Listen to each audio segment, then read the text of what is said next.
ये चैनल भी इनकंसिस्टेंसी का शिकार बन चुका है। मेरा पूरा स्केड्यूल रेडी था, क्या करना है, कैसे करना है और कब करना है। पूरा प्लान सेट था, लेकिन फिर भी मैं कंसिस्टेंट नहीं रह पाया। 3-4 दिन फॉलो करता था, उसके बाद वही ब्रेक और फिर वही गिल्ट और फ्रस्ट्रेशन वाली फीलिंग आती। दिमाग में बस यही चलता था कि मेरा कुछ नहीं हो सकता। लेकिन मैंने रियलाइज़ किया ये प्रॉब्लम मुझ में नहीं है, प्रॉब्लम सिस्टम पे है। हाँ, आपने बिल्कुल सही वीडियो पर क्लिक किया है, क्योंकि मैं इस वीडियो में एक 3 स्टेप सिस्टम बताने वाला हूँ जो हर समय काम करता है, चाहे मोटिवेशन हो या ना हो। हम इस चैनल में सिर्फ प्रिंसिपल ही बताते हैं, हम उसको कंबाइन करके क्लियर कट सिस्टम बताते हैं जो रियल लाइफ में 100% काम करता है। पहली चीज़ हमें समझना पड़ेगा कि हम कंसिस्टेंट क्यों नहीं रह पाते हैं। जब भी कुछ स्टार्ट करते हैं जैसे जिम या फिर रीडिंग, तो हम फुल मोटिवेशन के साथ करते हैं, पर प्रॉब्लम ये होती है कि मोटिवेशन एक वेव की तरह होता है, कभी हाई टाइप तो कभी लो टाइप, और जब वो वेव उतर जाती है तो हम भी ड्रिफ्ट करने लग जाते हैं। और इसके अलावा हम ओल्ड प्रोग्राम में के ऊपर चल रहे होते हैं। हम ये समझते हैं कि विल पावर ही सब कुछ होता है, बट इन रियलिटी बिना सिस्टम और आइडेंटिटी शिफ्ट के कोई भी हैबिट को अपनाना एकदम नामुमकिन होता है। इसीलिए मैं आज इस वीडियो में 3 स्टेप सिस्टम दिखाने वाला हूँ, जिससे आप कंसिस्टेंसी को अचीव कर पाओ और अपने लिए न्यू सेट प्रोग्रामिंग बना पाओ। First, identity and mindset shift, जिससे आपका काम आपकी पहचान बन जाए। Second, behaviour system and anchors, जिससे आप अपने डेली रूटीन में न्यू हैबिट को इजीली अडॉप्ट कर पाओ।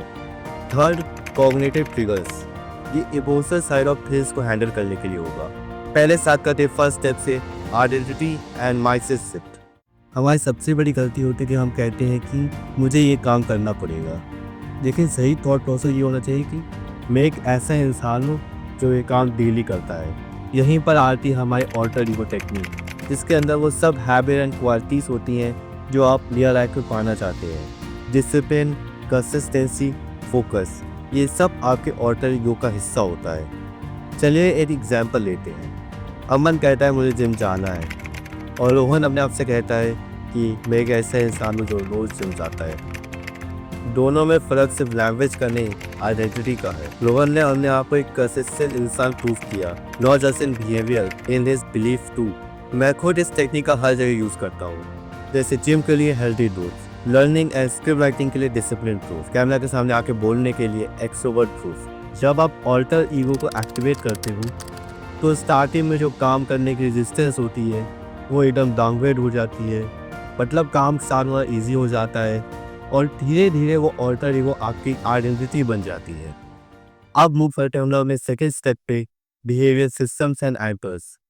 कभी आपने नोटिस किया है कि सुबह दिन के स्टार्ट में हमारे पास फुल एनर्जी होती है, लेकिन जैसे ही दिन गुजरना चालू हो जाता है अब छोटी छोटी चीज़ों में भी डिसीजन नहीं ले पाते हैं। आज वर्कआउट करूँ या फिर कल, अभी पढ़ाई करूँ या फिर थोड़ा और लेट। ये होता है डिसीजन फैटीग, और ये हर इंसान के साथ होता है, क्योंकि हम लोग एक लिमिटेड डिसीजन मेकिंग एनर्जी के साथ सुबह उठते हैं, और ये एनर्जी दिन भर ट्रेन होती रहती है। इसलिए one of the most important step होता है कि आप इस डिसीजन मेकिंग एनर्जी के लिए बहुत रेडी हो जाए। अभी मैं आपको कुछ टेक्निक्स बताऊंगा जिससे आप इस एनर्जी को और सेव कर पाएँ।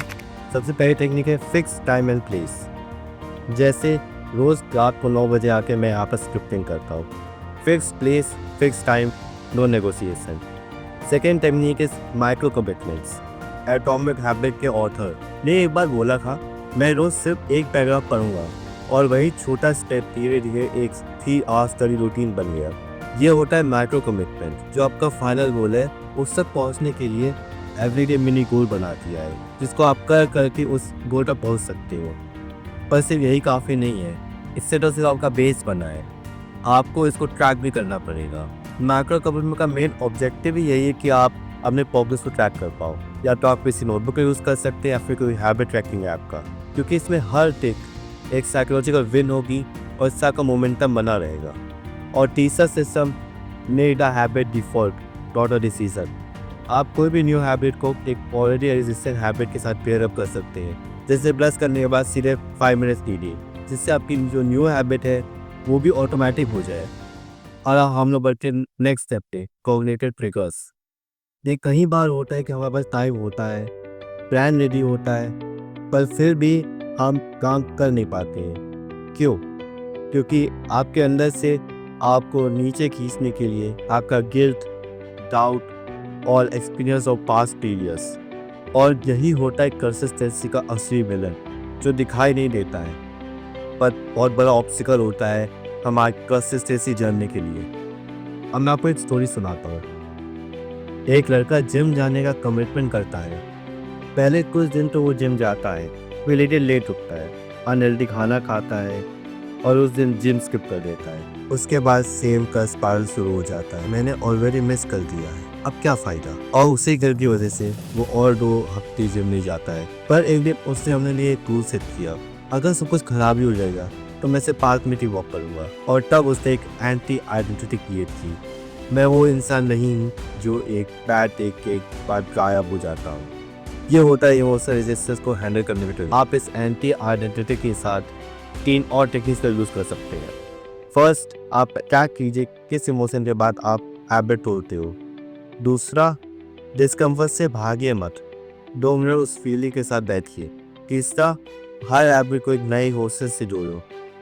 वर्कआउट बॉडी का थकना नहीं, मेरे माइंड का रिलैक्स होना है। और ये लीजिए, कंसिस्टेंसी रिलेटेड हर प्रॉब्लम सॉल्व हो गई है। ऑल्टर ईगो के साथ इनिशियल रेजिस्टेंस को ओवरकम करना, fix time and place and turning the new habit into default से आपकी डिसीजन मेकिंग एनर्जी सेव हो गई। माइक्रो कमिटमेंट से आप हैबिट ट्रैक कर पाएंगे। कीवर्ड ट्रिगर्स को रिकग्नाइज करना और उनको टैकल करना, ये सब आप इस सिस्टम के साथ कर सकते हैं। जैसे कमेंट सेक्शन में आप अपने ऑल्टर ईगो के बारे में बता सकते हैं, जिसको आप पूरे वर्ल्ड के सामने ओपन कर पाए। हमने कंसिस्टेंसी जर्नी को स्टार्ट करने के लिए आप इस वीडियो के लाइक बटन को क्लिक कर सकते हैं और अपने फर्स्ट माइक्रो कमिटमेंट पूरा कर सकते हैं। सब्सक्राइब कर लीजिए, क्योंकि ये सिर्फ एक वीडियो नहीं, ये एक सिस्टमैटिक ट्रांसफॉर्मेशन का नेक्स्ट स्टेप था। अब हम लोग अगले वीडियो में मिलेंगे एक नए सिस्टम और नए माइंडसेट के साथ। तब तक हमने बेस्ट वर्जन के लिए हासिल करते रहिए।